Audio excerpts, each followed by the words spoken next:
I worked in the United States Senate Environment and Public Works Committee back in, it was 2007, the UN came out with their big agricultural report where they said that cow emissions were more harmful to the planet than all the trains, planes, and automobiles combined. And this was the beginning or the acceleration of going after the global food supply. And what happened in the interim time is there's all sorts of people in Hollywood, people like, Nicole Kidman pushing insect eating, with Vanity Fair actually like eating live insects, which I never understood where the animal rights people were with pushing that. We're seeing this madness spread everywhere now. In Ireland, they're going to cull 200,000 cows over 3 years to meet the net zero climate goals. Germany, this is their German newspaper, the Daily Bild, 1 sausage per month, according to the government's new proposal with the German Nutritional Society. This is real. It's happening. It's not theoretical. We're not talking about down the road. You saw the video clip. John Kerry announced earlier in June that we're now going to be targeting American agriculture. What happens is these politicians, and yes, even Republican politicians, sign on to these UN climate treaties and UN climate reports.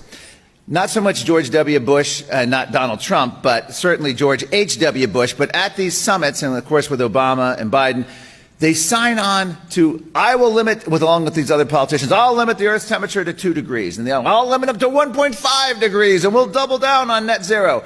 Like modern witches arguing over how they're going to fine-tune the Earth's climate. Well, this grandstanding has real consequences because they then have net zero goals, a treaty that they sign, like the UN Paris Agreement.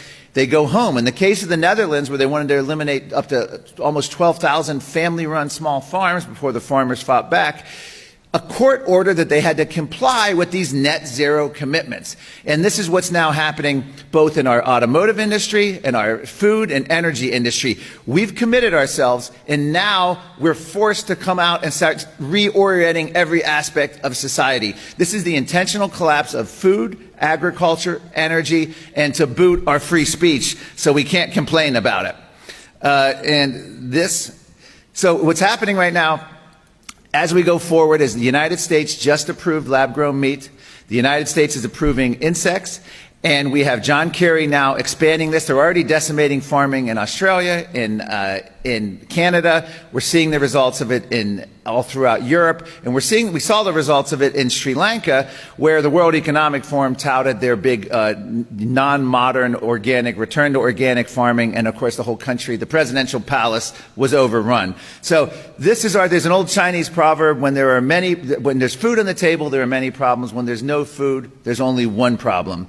And right now, we are facing a situation where they're creating intentional chaos and scarcity to force us to look, as they're saying, to buy insects, to buy this lab-grown meat. And we even have elementary school kids in Europe, United States, Australia. They're giving kids these cricket-based snacks that look like potato chips, oil, seasoning, and they're told, and this is the exact quote, to go home and pester their parents that insects are good to eat. This is how they're doing a psyop, both globally, and they're aiming at the kids. They're giving kids are more likely to eat a bug today than any adult. They're pushing this throughout public schools.